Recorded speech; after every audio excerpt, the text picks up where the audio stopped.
very few people in Britain got it right. The big politicians all thought Remain would win comfortably. Most of the press thought Remain would win comfortably. The entire polling industry thought Remain would win comfortably. And it's basically the third year in a row they've all been wrong, because they all thought Scottish would separate from the rest of the UK. Nobody thought Cameron could win a majority in a general election, and now they got this wrong as well. Why did Brexit win? Well, you can throw arguments back and forth, but there are two reasons. The first leads into the second. The first is disconnect, complete disconnect between the attitudes in London amongst a very, very narrow group of people. And I say that because the people in politics now in London, generally, they go to the same handful of schools, they go to the same university, they do the same degree, they leave university at 22, they become researchers in back offices, they become MPs aged 27, cabinet ministers aged 40, and they live their whole world inside this bubble. They marry each other's sisters, and it is the most incredibly tiny little incestuous world. And actually, many of the commentators, much of the media, are kind of interchangeable with them as well. They've never actually met a working class person in their lives, unless they're being chauffeured by them or served lunch by them, and they're not even very nice to them then. So, complete disconnect. And the real reason Brexit won is those people out there, beyond the M25, the peripheral motorway around London, a lot of them had felt so unrepresented by politics and politicians, they'd completely given up voting. They'd stopped voting.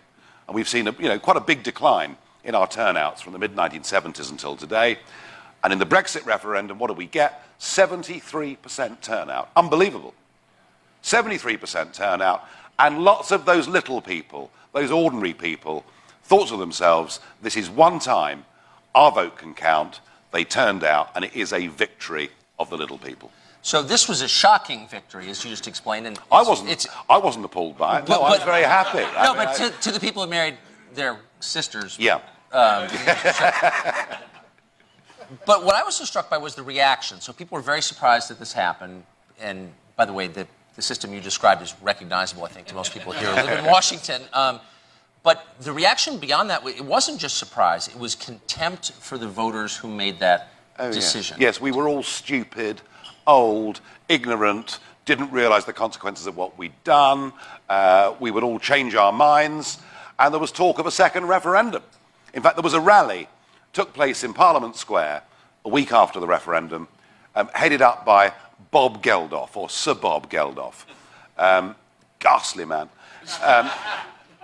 And I'd managed the week before the referendum to get a load of our fishing industry to have a flotilla up the Thames to protest outside the Houses of Parliament.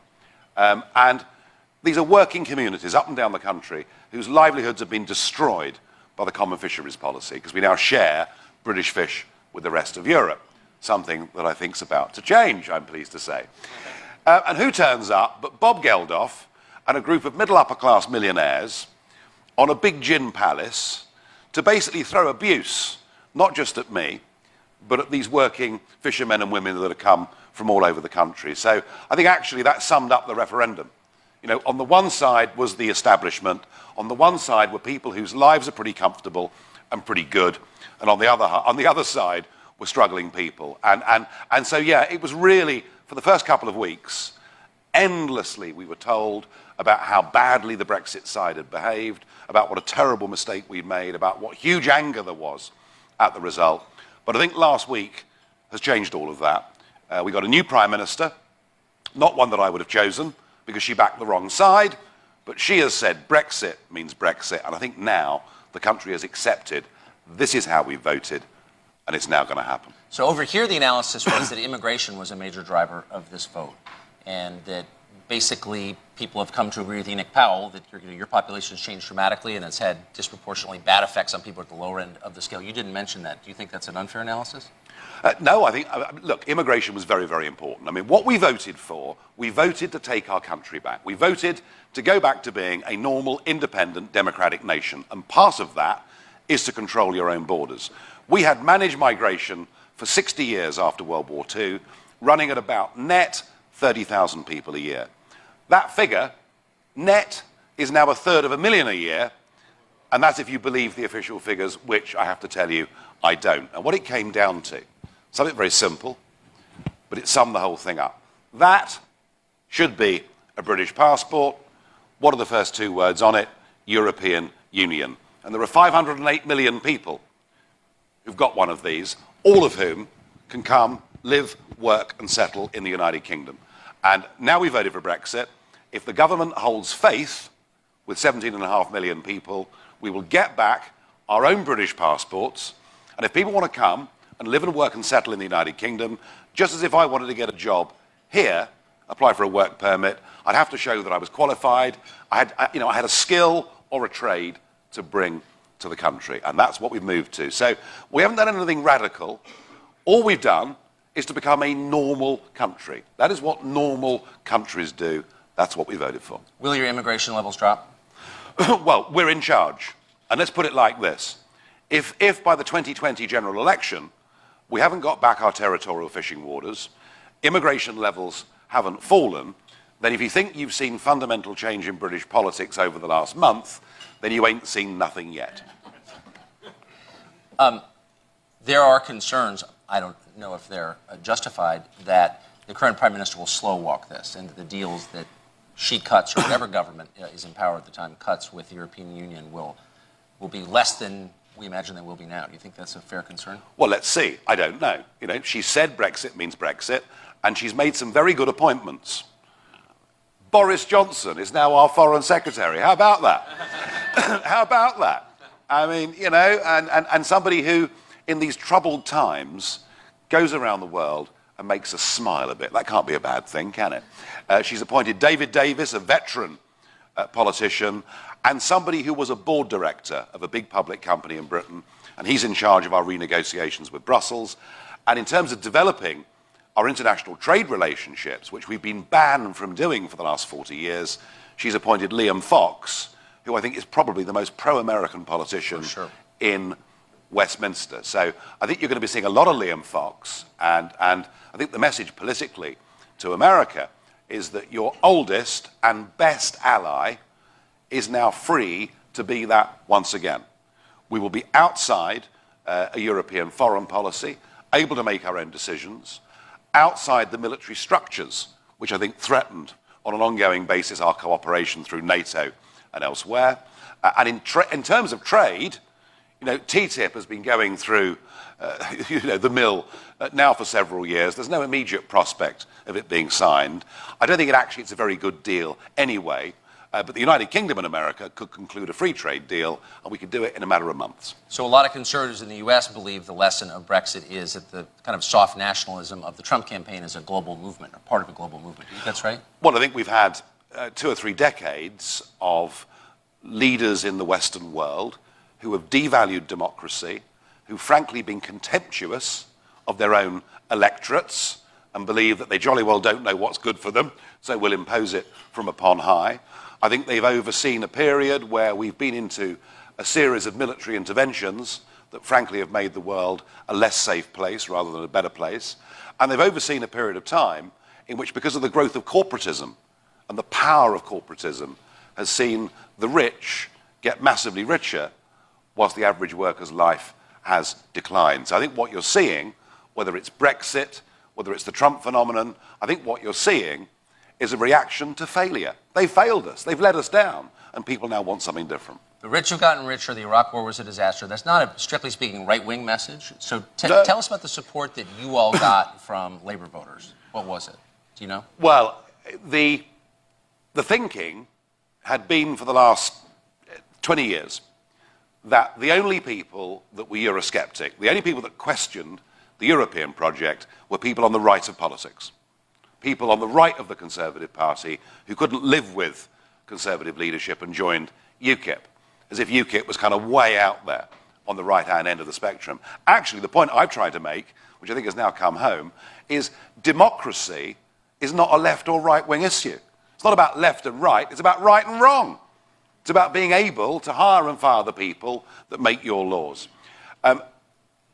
of the Labour vote, 35, maybe 40% of Labour voters defied their party, defied the leadership, and voted for Brexit. And the really odd thing is that the British Labour Party has learnt nothing from this, and it would appear is possibly going to go into the next general election saying, we didn't want that result to happen, we want there to be another referendum. And I think there's a very real chance that by 2020 the Labour Party will cease to be an effective opposition at all, although under Jeremy Corbyn, maybe it's reached that point already.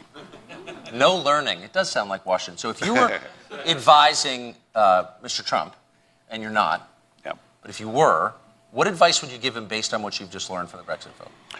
I think, and I go back to this point about ordinary people, the ones who are looked down upon as the little people, who really, almost don't deserve to have the vote. And it's how you deal and how you approach those people. They've had enough of being patronised. They've had enough of being ignored. They want someone who's actually going to have a conversation with them, someone who's actually going to listen to them. And it's irrelevant that Trump is rich. If he is able to go into those communities and to have conversations with people so that they feel he actually gets it. Because that's the problem, isn't it? That's the problem. Brussels doesn't get it. London doesn't get it. And I guess for these people in America, Washington doesn't get it. If you can engage those people, if you can inspire those people, it's the little people that can tip elections and can change the world. So you said recently, I read, and I think I'm quoting, there is nothing on earth that could ever persuade me to vote for Hillary Clinton. Can you be more specific? Well, it's just her sense of entitlement.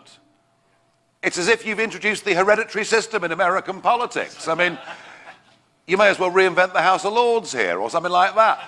It's that sense of entitlement. And I suspect that under Hillary, you would go on making all the same mistakes that we've talked about earlier in this conversation. But I mean, look, I'm not here, I'm absolutely not here to get directly involved in who people should vote for. That'd be a mistake. And I say that because your president, your beloved president, a man who I now have the utmost admiration for, I'm a big Obama fan. And I know I'll tell you why. Because he came to the United Kingdom, he talked down my country, he talked down our prospects, he told us how to vote, and the British people said, we do not wish to be spoken to by an American president like that. He led to a Brexit bounce. Thank you, Obama. He's had the same effect in the firearms industry here, by the way. So the prediction was, by everybody, including the president, that if this were to pass and the UK were to leave, you'd basically be returning to sod huts with no hot water, that it would impoverish the country. Yeah. Well, the last time I saw the FTSE 100 stock market index, it was 14% higher than it had been back in February during the lows. There are countries all over the world, Australia, Canada, New Zealand, hints from India, countries all over the world wanting to be at the front of the queue. Yeah, you listening, Obama? Who want to do trade deals with us.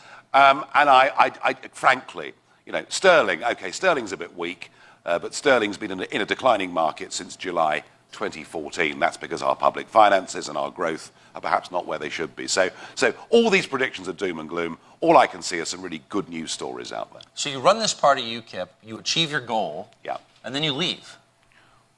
Well, it's not a bad thing to do to leave after you've had a bit of success, is it? And I'm not, I'm not retiring, and I'm not, going to go and sort of move into the hills and not be engaged with politics and current affairs. I'm still a member of the European Parliament, and I shall go to the European Parliament throughout the whole of this process, and I shall make speeches there in my usual friendly, constructive, and open manner, which they so adore in that place. So I'll see that process through.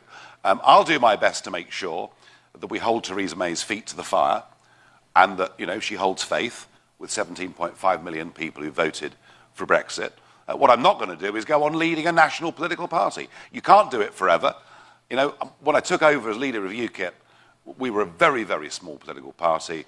We took that through into forcing Cameron into giving us a referendum. And in 2014, in the European elections, we topped the polls, the first time for over 100 years, that a party that wasn't Labour or Tory won a national election. So I'm just going to, I'll be around, but I'm just taking a little bit of a step back. So this is my last question before throwing it open, but David Cameron you did force him to call for the referendum. Do you think he had any idea, was there any sense on his part that he might lose? No, there wasn't, and we're back to where we started with this, and here's the underestimated bit of this. You know, we can convince ourselves through conventional media, be it television, radio, or newspapers, important though all these things are, we can convince ourselves that things are in a particular position. What we perhaps don't get is the level to which the growth of the internet and online opinion forming has radically transformed politics. And we're here on a leave.eu platform. Two businessmen set this up, Aaron Banks and Richard Tice, who's with us here today. And they took advice from Jerry Gunster about how to fight referendums, what messaging to use. And you know, what these guys did in the referendum isn't frankly known about or commented on, but videos, clips, ideas, things put out there that were being seen by millions of people. You know, 9 and 10 million people watching some of the videos that were going up on the leave.eu website. And I would say this, that UKIP could never really have got off the ground if it wasn't for the internet, if it wasn't for YouTube. You know, my little, well, I suppose some people call them pantomime acts in the European Parliament. I'm certainly the pantomime villain, aren't I? But that was from 2008. That was beginning to get big traction because it was going out on YouTube and people were seeing it. And I think that there's 1 million people now in the UK signed up to this organisation, and they're not going away. They're not going away. You know, the online presence is there, and I repeat the point. If Mrs May's government does not hold faith with all of those people, we will see a massive change in British politics in 2020, even bigger than what we've seen in the last month. Wow. Is that a threat? Well, I, of course, am almost retired now. I can tell. But we'll just have to see, won't we? Isabel Oakeshott from the Daily Mail. You want to start off? Thank you. Well, I would like to pick up on... Thank you. I'd like to pick up on your almost retired comment. Yeah. I'm wondering if this is actually a bit more of a sabbatical for you, and maybe, just maybe, you might return to lead UKIP or lead some kind of changed, rebranded UKIP in the run-up to 2020. Well, I'm not a career politician. I had a proper job. I worked in the commodities business. And it's a bit of an in-joke in London that Americans may not get, but I'm known to like a drink. So I always say that I worked damned hard for 20 years in the private sector up until lunchtime every single day. It's true. It is true. No, I got involved in politics because 25 years ago, I could see that this European project was not about trade. It was not about being neighbours. It was about the creation of a state with a flag, an anthem, and it wanted a police force and an army and everything else. And I believed in my country, and I believe in democracy. And incidentally, not just for us, but for the rest of Europe too. So I was motivated to get involved in politics on this issue. You know, and I campaigned all through the 1990s and onwards. You know, nearly a quarter of a century I've been doing this. I often thought I would perhaps become the patron saint of lost causes. I've been written off, abused, and goodness knows what. And we've won. We've won the referendum. And I believe the Prime Minister when she says Brexit means Brexit. So I think I've done my bit. Now, obviously, if this was not to happen, UKIP under a different leader might need some support going into 2020, and I would find it irresistible, if the job hadn't been finished, to perhaps put my shoulder to the wheel once again. But I hope it's not necessary. Is this the beginning of the end of the EU? Well, that's a big, big question. And I think, you know, right across the EU, I mean, in the south, it's the euro, isn't it, which has caused absolute misery. Right. Youth unemployment rates of 50%. Do you know the Greek economy has now declined by nearly 28%. And you think back to the Great Depression in America, buddy, can you spare us a dime? That was a 16% fall. 16% fall led to the Great Depression in America. This is now nearly 28% We're witnessing a country becoming a third world country before our very eyes. It's an absolute tragedy. It's a disaster. Things are not that much better in parts of Portugal. Spain's not in good shape. And Italy, where there's now been no growth, no overall growth for over 20 years, with a banking crisis set to come upon it this summer. In the north, there is massive resentment, particularly to what Mrs. Merkel did last year, when she said, please, as many people as possible, can you come? Led to huge resentment. So I suspect right now it'll be the north that leads the way. I think there will be in the next few years a referendum in Denmark, so we could see Brexit. A referendum probably in the Netherlands, so we could see Nexit. And perhaps a referendum in Sweden, so we could see Sexit. Which would be your favorite? Oh, you got me there. Now, I mean, look, this project has never had any legitimacy from the start. The founding fathers, as they're called, of the European project, decided they would use arguments about trade and economics to stealthily put people into a political union. They concluded that it was the existence of nation state that had led to war, namely World War I and World War II, and that if they abolished nation state, those terrible things would never happen again. What they missed was that if nation states are democratic, they never go to war with each other. They got their analysis of that terrible tragedy, they got their analysis wrong. And I'm really hoping that the EU does founder, does break up. And I want the United Kingdom to be in a Europe where we trade together, cooperate together. We're like neighbours in the street. We want to have good relations with each other, but we get rid, of Brussels, the bureaucracy, and its absolute contempt for the democratic process. We have a question right back there. Ryan Heath, Politico.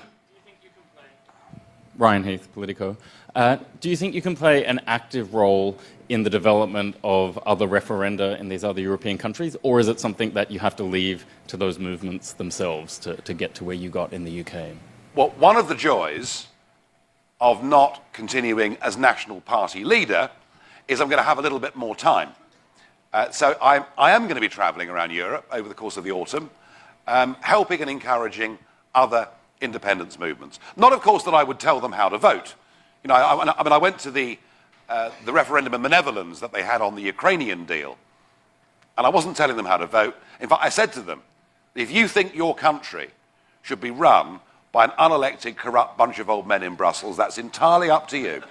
But I wouldn't suggest how to vote. So no, and I'm going to go to Athens in September, and we're going to have a big symposium about alternatives to membership of the euro and what it would be like to get out of the euro. So yes, I mean, oddly, perhaps I'm the most pro-European politician of the lot, in that I recognise that Europe is not those dreadful buildings in Brussels and those awful people and that flag and that anthem, that the real Europe actually is the most diverse piece of land and the whole of the continent. You travel 100 miles in Europe, you get different languages, different wines, different cheeses, different histories, different peoples. And we should be celebrating a Europe, a diverse Europe of independent nation states. And if I could do anything to help that, then I will.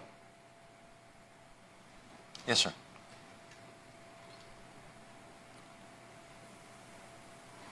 Hi, Ed Stewart from Wing Global Partners. You can hear me anyway. On that diverse group of nation states of Europe, if you would, take us a step back or a step forward from where we are right now in Brexit and talk a little bit about the security and stability of Europe as a whole and what we can look forward to. Europe has not always been a diverse, peaceful group of nation states. And tell us a little bit that are concerned about the security arrangements, what you see moving forward in Europe, and what Britain's role would be in that, and if any, what the U.S. role would be in it. Well, I mean, we've been told that it is this European political union that will make us safer and more stable. And actually what we're seeing is a rise in some countries of real political extremism as a response. Why is the Golden Dawn Party in Greece, and they, by the way, call themselves a neo-Nazi party, they're very proud of it. Why are they doing well? Well, actually, if you take away from people the most powerful thing they possess in a free society, namely their ability through the ballot box to influence and determine their own future and to hire and fire the people that do it, then don't be surprised if people go for extremes or direct action or violence or anything else. So the idea that somehow we're living in a wonderfully happy and peaceful European Union, the facts do belie that completely. I think I think there are two things in terms of security.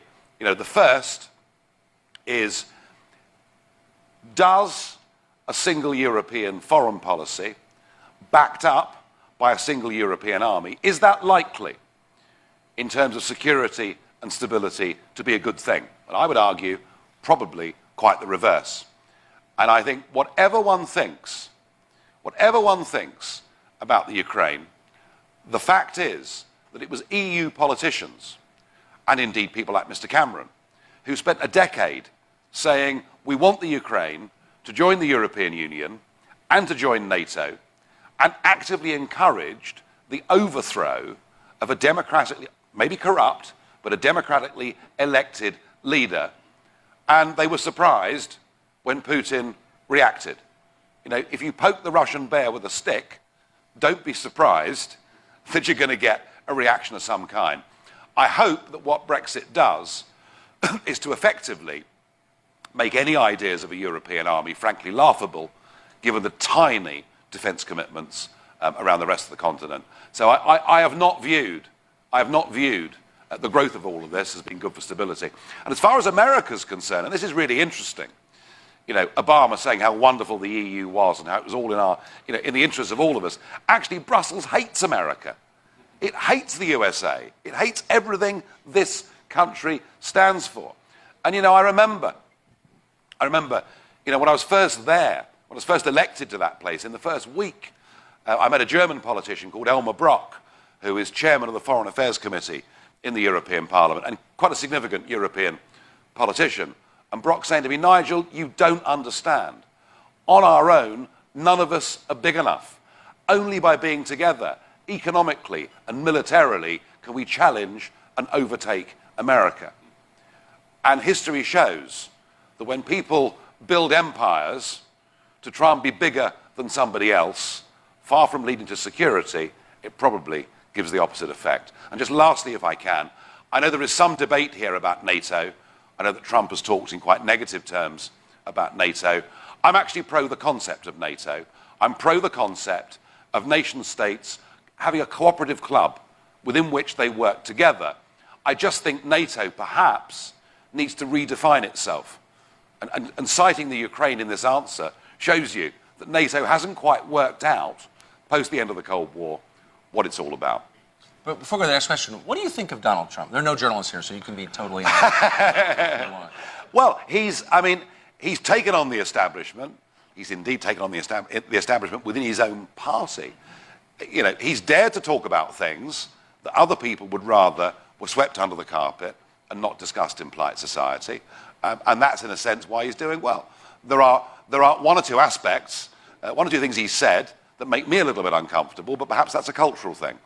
I think one of the mistakes I feel we must not make is we must not allow ourselves to look at entire segments of the population as being all good or all bad. I think that's a huge mistake.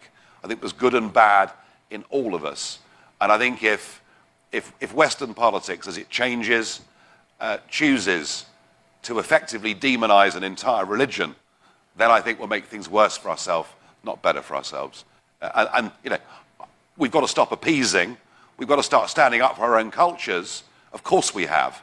We've got to take a very serious approach to terrorism and extremism, but to, whether by accident or design, to get into a position where we think a whole religion is bad, I think is quite a dangerous place to be. Yes, sir. Hurst. I'm an alternate delegate from the great state of Mississippi. You are the leader, or were the leader of the Independence Party. What effect do you think Brexit will have on potential Scottish independence? Oh, look, this is one of the biggest nonsenses that exists. You know, the Scottish National Party say they're for independence. They're not. They want to separate from the United Kingdom and be part of the European Union. We've just won an independence referendum. June the 23rd is our Independence Day. And yet the Scots want to sign back up to it. It isn't going to happen. There was a referendum on this in 2014 when conditions were a lot more favourable for separatism, and the whole economic agenda that Alex Salmond, as the leader then, put to the Scottish people was based on oil priced at $113 a barrel. It is now $47 a barrel, and unless you're drinking a lot of moonshine, you realise there isn't much prospect of it getting back to $100 a barrel. The economics of it are finished. And anyway, how would she explain to the Scottish people, I'm going to Brussels today to sign a treaty to commit us to EU membership, within which is a clause that commits Scotland to joining the euro? I mean, it would be like getting on the Titanic just before it finally went under the waves. Forget it, it isn't going to happen. Interesting. Sir. Jim Walsh, Republican, former member of Congress, and along the same lines with Ireland. I spent a lot of time during the peace process, Belfast Agreement, and so on. So every politician in Ireland, on the island, north and south, is now weighed in on EU versus UK versus Republic. Enda Kenny yesterday suggested that he would be open to a border poll at some point. Is this just mischief, or do you think there's actually something to, since Northern Ireland voted 56, 57% for retain? Well, Northern Ireland did marginally vote, you're right, for Remain. They did so chiefly because Sinn Féin, the nationalists, have completely sold out. It could be something to do with all the money that Brussels gives them, I don't know. Look, I think when we talk about Ireland, the Republic, Enda Kenny and others give the impression that Ireland's very pro the European Union. Really? Twice in the last 15 years, in referendums in the Irish Republic on European treaties, the people have said no. And they've been forced to vote again until they get it right. I think there is a well of Eurosceptic feeling in Ireland that is enormously strong. And do you know something? When they see, a couple of years down the road, that the United Kingdom is operating quite well, has re-engaged with its friends all over the world, and crucially, has got its fishing waters back, I wouldn't be in the least bit surprised. It won't be the first, but in the least bit surprised to see, you will now see, I think, a much bigger appetite for Euroscepticism in Ireland, in Dublin. I'm certain of it. Congressman King. Thanks. Steve King, Iowa. And I'd like if you would talk a little bit about, if you could talk a little bit about the growth of the conservative parties across Europe, from United Kingdom all the way across in Denmark and Holland and France and Germany and on over to what we anticipate is taking place, Austria and Hungary, to get a sense of that. Is there a linkage of all of that and that common cause, and where do you think it goes? Yeah, I mean, there is big political change going on. In general, in the north of Europe, it's parties that we would say were on the right, and in the south of Europe, it's parties that we would say are on the left. So Syriza in Greece won a general election on an agenda to stand up to Brussels, and the Prime Minister came to visit the European Commission and the other leaders and just collapsed, just capitulated. In Spain, it's Podemos, a sort of people's street movement on the left who are growing, and I would anticipate that those left-wing parties in the south will continue to grow, and that the euro and the misery that it's caused the populations will be the key. In the north of Europe, this is actually far more to do with identity, it's far more to do with democracy, and it's far more to do with the mistakes of Mrs. Merkel that were made last year. Generally, we call these parties right-wing parties. So the French National Front, we call a right-wing party. Actually, if you study the economic agenda, it's incredibly left-wing and very, very statist. So it's difficult to define all of this, but what is for certain is that in Austria, for example, you may have seen there was a presidential election that took place in Austria. It turned out that there'd been cheating on the postal voting. There's going to be a rerun of that presidential election taking place in October the 2nd next year. Nobody would bet now against the Freedom Party winning that presidential election. We've got the French elections next year, the French presidential elections next year, the first round in April, the second round in May. I'd be very surprised if Marine Le Pen didn't win the first round in April. And frankly, after Nice, I think it's very difficult to read what the French opinion may be. But just think about this, that the Prime Minister, not the President, the Prime Minister, Manuel Valls, went to Nice on Monday of this week, to lay a wreath on the spot where this atrocity had happened. There were 40,000 people in the crowd. They booed him. They booed the French Prime Minister at a very somber event. And that kind of tells you something really, really big is going on. And I could go on. In Finland, there's a movement in Finland which has been at or near 20% of the polls. In Sweden, there's change. Do they link together? Yes and no is the answer to that. Yes and no. They're all very individualistic, and they're all very much catered for the needs of those individual countries, which in a sense proves my point that Europe is about different nation states. I think we're in for some. If Brexit was a shock to Mr. Juncker and his friends in Brussels, I think there may be bigger shocks to come. Yeah. Yes, sir. I'm Chris Senek with Blueprint Advisors. I have a bit of trepidation mentioning nanny, but it's not in the British context. But in our platform that we just adopted on Monday, in the government reform section, the first sentence reads that overregulation is the quiet tyranny of the nanny state. I'm just curious, what lessons from your campaign, from the Leave campaign, from EU red tape, overregulation, what lessons could we learn from where you accomplished the overregulation of the EU? Well, one of the reasons why voting for Brexit was important was that when a law comes to us from the European Union, and people argue, but something like 60 to 70% of UK law every year comes to us from the EU. When the EU make a law, whether it's a good law or a bad law, there's nothing the voter can do ever to change that law. Nothing. You can vote for a new parliament, you can vote for new MEPs, but once something is European law, there is no democratic mechanism of changing it, which goes to the heart of why democratically it was right to vote for Brexit. The European Union regulates and legislates in a truly astonishing manner. And one of the very important group of people that did vote for Brexit were the self-employed. The self-employed, the sole trader, the people who, you're running a small company, but you're expected to maintain the same levels of legislation on employment law, health and safety, and the environment as Unilever. Wait, can you give us something? Can you appall us? Can you shock us? Can you enrage us and make us want to vote again for Brexit? With some examples? Vote again for Brexit? Well, it's just, frankly, it's the cost of environmental legislation. So for example, as we've gone on funding wind technology, whether there's some fans of wind technology in the room, I'm not. I think it's loathsome. And it doesn't work. So let's say you're a small manufacturing company, all right? You're a small manufacturing company. You are now paying a 20% surcharge on your electricity bill as a direct result of our agreements through the European Union to subsidize renewable energy. It's just one example.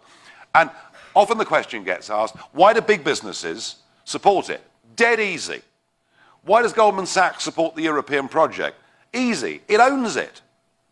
It owns it. It's able, effectively, to make its own laws for its own business to freeze out small and medium-sized competitors. The EU has been one of the most gigantic successes for corporatism, and I believe in free market capitalism. I believe in people being allowed to be successful, to make money. That's what creates jobs. That's what creates innovation. And we now have a fantastic opportunity as a United Kingdom just to begin to lift little bits of burden of regulation off our 5.2 million small businesses, and that will lead to real, genuine economic growth. And do you know something? I'm excited about this. I'm really excited about this. I think we're going to have a better, stronger, fitter, healthier country. A couple more questions. Yes, ma'am. Phillips, and I really have enjoyed your commentary today. Your comments, actually now I have like 3 questions. The funny thing in reaction to what you just said was one of the reporters right before Brexit said it was all about tea kettles, toast, and hair dryers. So I got a real chuckle out of that.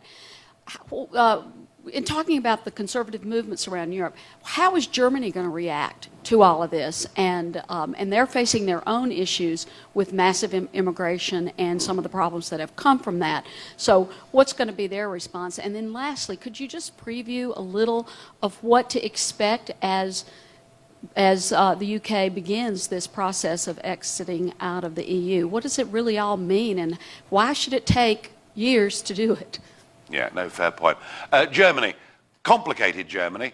Complicated because there is still, nearly 75 years on, there is still a lot of guilt in Germany about that particularly barbarous period in the early 1940s. And so it's been very difficult in Germany for anybody to say anything that was positive about Germany, about their nationality, about their flag. It's been seen as a source of embarrassment, whereas EU nationalism has been fine for the Germans.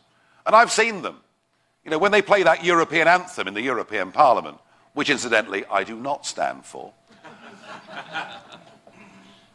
but I see them absolutely bolt upright, rigid to attention. So EU nationalism has been acceptable for German politicians, whereas German nationalism has been considered to be shameful and wrong. And so, and really, it's still there. 75 years on, it's still there. There is still extreme guilt about what they did, about what their grandparents' generation did. Now, there is a Eurosceptic party that's off the ground in Germany. It's called the AfD, the Alliance for Deutschland. They have made some progress. They did very, very well in a regional poll just recently. But believe me, one thing I can tell you is when you start a new insurgent political party, it is not plain sailing.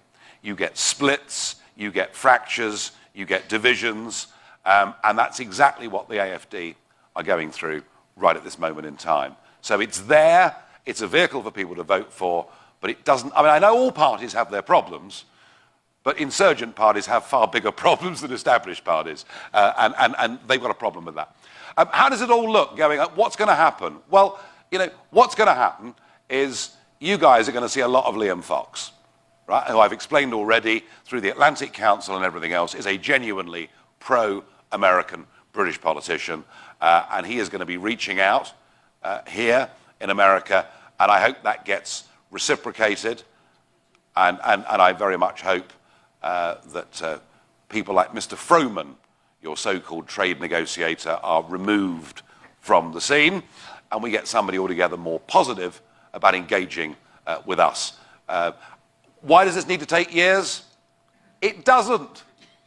It doesn't. I mean, at one point in this campaign, Cameron said it could take us 10 years to sort all of this out.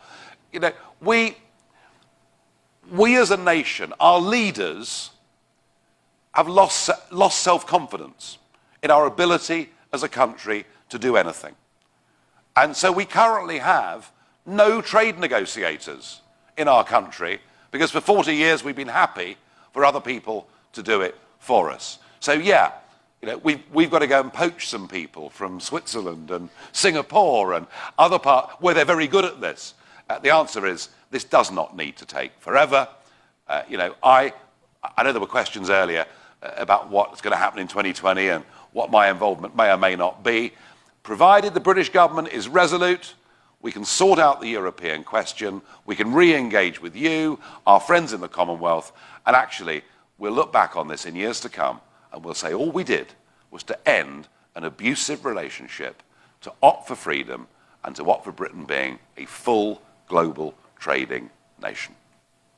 Time for one last question. Amen. Yes, sir. Yep. Justin Schwab from the law firm Baker and Hostetler. I have a strategic question.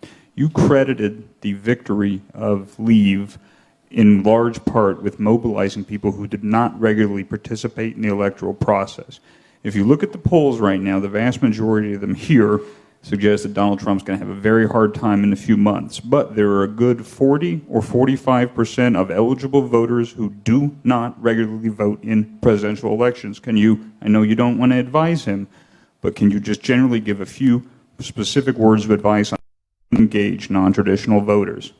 Well, you don't vote or you give up voting if you think it's a complete and utter waste of time. If you think regardless of which party gets in, actually your lot isn't fundamentally going to change, then you stop voting. And I mean, we certainly, in British politics, we finished up with 3 social democrat parties, all in the middle, and frankly, you couldn't put a cigarette paper between any of them. And that's why there was the space and the gap for UKIP, if you like, to come along and shock and probably appall the existing political class. So people have to think it's worth it. And they have to think that the person they're voting for genuinely believes and understands what their problems are and has something. To overpromise is always a huge mistake. But to actually say, I get it, folks, and I'm going to try and do this for you, that's what you need to get people down, to actually voting on that day. And either the chemistry between that individual or group of individuals, either it works or it doesn't. You can't learn this in a book, but if the man that you're backing is able to do that, no, you're a lawyer, you're being neutral. You'll take fees from anybody, I know. But either, he's either able to do that or he isn't. But in those last couple of weeks, as I was touring around the country, people were coming up, women coming up to me, men coming up to me, saying, I've never voted in my life, Nigel, but I'm going out there on June the 23rd. I want it to be our Independence Day. They could see that it was worth doing something. They believed that if they did it, we might just topple the establishment and change things forever. And you know what? We did. Nigel Farage, ladies and gentlemen, thank you. Thank you very much. Great. Brilliant. Thank you. Terrific.